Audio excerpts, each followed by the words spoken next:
ഇന്നത്തെ ദൈവസ്വരം മത്തായിയുടെ സുവിശേഷം 7-ാം അധ്യായം 7 മുതൽ 12 വരെയുള്ള വാക്യങ്ങൾ നാം വിശുദ്ധ കുർബാനയിൽ വായിക്കുമ്പോൾ ദൈവം നമ്മളോട് പറയുന്നു, മറ്റുള്ളവർ നിങ്ങളോട് എന്ത് ചെയ്തു തരണമെന്ന് നിങ്ങൾ ആഗ്രഹിക്കുന്നുവോ അത് നിങ്ങൾ അവർക്ക് ചെയ്തു കൊടുക്കുകയും, നിങ്ങൾ ചോദിച്ചാൽ മതി, ഞാൻ തരാൻ തയ്യാറാണ്. പക്ഷെ നിങ്ങൾ ചോദിക്കണത് തിന്മയായിട്ടുള്ളത് ചോദിക്കാൻ പാടില്ല, നന്മയായിട്ടുള്ളത് ചോദിക്കണം. എന്താണ് നന്മയായിട്ടുള്ളത്? എനിക്ക് സുഖം നൽകുന്നതും എനിക്ക് ലാഭം കിട്ടുന്നതും ആയതിനെയല്ല നന്മ. എനിക്ക് മാത്രമല്ല, ലോകത്തിലെ സർവ്വജനങ്ങൾക്കും സുഖം കിട്ടുന്ന എന്തും, അതാണ് അടിസ്ഥാനപരമായ നന്മ. ആ നന്മയാണ് കുരിശിൽ നമുക്ക് വേണ്ടി മരിച്ചത്. യേശു ക്രിസ്തു തൻ്റെ ജീവിതത്തിൽ എല്ലാം തന്നിട്ട് പറഞ്ഞു, നിങ്ങൾ ചോദിച്ചോളൂ, ഞാൻ എന്നെ പൂർണ്ണമായി നിങ്ങൾക്ക് തരാം.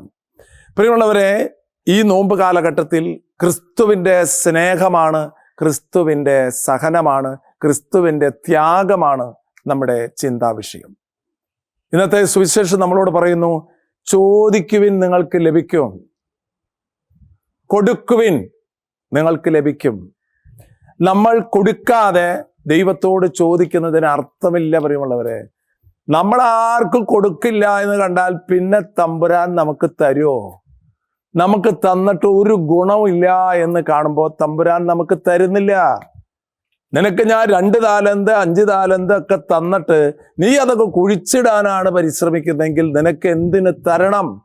എന്നെ കേൾക്കുന്നവരോടൊക്കെ എനിക്ക് ചോദിക്കാനുള്ള ഒരു ചോദ്യം, ദൈവം തന്നിട്ട് നിങ്ങൾക്ക് എന്തോരം അത് മറ്റുള്ളവർക്ക് കൊടുക്കാൻ കഴിഞ്ഞിട്ടുണ്ട്? അവിടെയാണ് നമുക്ക് കിട്ടുന്നത് സ്റ്റോപ്പാവണത്. എപ്പോഴാണ് സ്റ്റോപ്പാവണത്?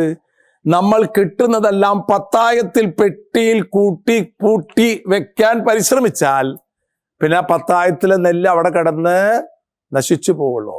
പത്തായം തുറക്കണം, പെട്ടി തുറക്കണം, എടുക്കണം നെല്ല്, ദൈവം തന്ന വിത്തുകൾ എടുക്കണം, അത് പാടത്ത് കൊണ്ടുപോയി വിതയ്ക്കണം, അത് മുളയ്ക്കണം, അതിൽ ഫലങ്ങൾ ഉണ്ടാകണം. കൊടുക്കുവിൻ നിങ്ങൾക്ക് ലഭിക്കും, ചോദിച്ചോളൂ നിങ്ങൾക്ക് ഞാൻ ധാരാളമായി തരാം. പക്ഷെ ഞാൻ തരുന്നതെല്ലാം തനിക്ക് മാത്രമായിട്ട് തന്നാൽ ആ തരലല്ല. ഞാൻ നിനക്ക് എന്ത് തന്നുവോ അത് നിങ്ങൾ മറ്റുള്ളവർക്ക് കൊടുക്കാൻ വേണ്ടിയിട്ടാണ്. നിങ്ങളുടെ മാതാപിതാക്കൾക്ക് ദൈവം കൊടുത്തു, അതല്ലേ നിങ്ങൾക്ക് കിട്ടിയത്?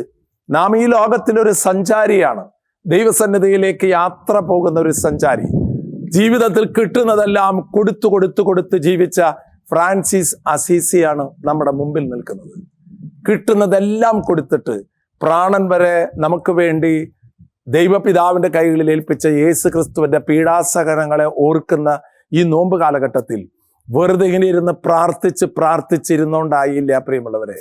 ചക്കക്കുരു ഇരുന്നിട്ട് പ്രാർത്ഥിച്ചിട്ട് എന്താ കാര്യം? ചക്കക്കുരു നീ പോയിട്ട് വല്ല മണ്ണിലും വീണിട്ട് അത് മുളച്ചിട്ട് ചക്കയാവാൻ നോക്ക്. ചക്കക്കുരു ഇരുന്ന് പ്രാർത്ഥിച്ച് ചക്കക്കുരു കെട്ടുപോയി. ചക്കക്കുരു ഇരുന്ന് പ്രാർത്ഥിച്ചാൽ പോരാ, പ്രാർത്ഥിക്കണം ചക്കക്കുരു. എന്നിട്ട് ചക്കക്കുരു പോയിട്ട് വല്ല മണ്ണിലും വീഴണം. അതാണ് ഗോതമ്പ് മണിയോട് പറഞ്ഞത്. ഞാൻ ചത്തിരി വലിപ്പമുള്ള കുരു ആക്കിയെന്ന് മാത്രം. ഗോതമ്പ് മണി ചെറുതാണ്, നമുക്ക് പരിചയം ഗോതമ്പല്ലല്ലോ, ചക്കക്കുരു അല്ലേ. ഗോതമ്പ് മണിയെ നീ ഇങ്ങനെ സഞ്ചിയിൽ കെട്ടിപ്പൂട്ടിയിരുന്നാൽ നിനക്ക് ഒരു ഫലവും പുറപ്പെടുവിക്കുക. അതുകൊണ്ടാ ഭർത്താവ് പറഞ്ഞത്, നീ ഗോതമ്പ് മണി നിലത്ത് വീഴണം. അതാണ് പ്രിയമുള്ളവരെ, നിലത്ത് വീഴലാണ്. എത്ര പ്രാവശ്യം കർത്താവ് നമുക്ക് വേണ്ടി നിലത്ത് വീണു? നീ ആർക്കെങ്കിലും വേണ്ടിയിട്ട് നിലത്ത് വീണിട്ടുണ്ടോ? നിലത്ത് വീഴണം. നിലത്ത് വീണ് നീ അഴുകണം, ഇല്ലാണ്ടാകണം. അപ്പോൾ അതിൽ നിന്ന് മുളച്ചു വരും.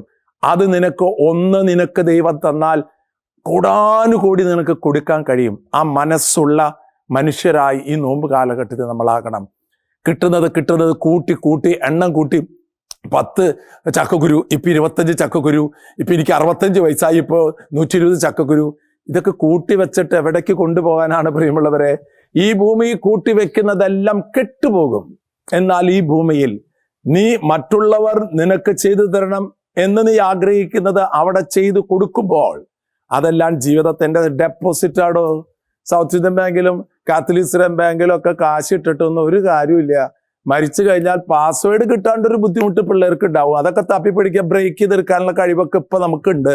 അത് ബ്രേക്ക് ചെയ്ത് എല്ലാം അടിച്ചു മാറ്റി കൊണ്ടുപോകുമ്പോൾ നമ്മൾ കിടക്കണ കിടപ്പ് കണ്ടാൽ ആൾക്കാർക്കൊക്കെ നെഞ്ചത്തടിച്ച് കരയാൻ തോന്നും. പാവല്ലോ വനപ്പെട്ടൻ, ഈ മനുഷ്യൻ ഈ ഭൂമിയിൽ ആർക്കും കൊടുക്കാണ്ടതൊക്കെ എടുത്തു വെച്ചിട്ട് ഒക്കെ കൊടുത്തിട്ട് പോവാണല്ലോ. ദാനശീലനായ ലോനപ്പേട്ടനാ കിടക്കണം. എന്താ?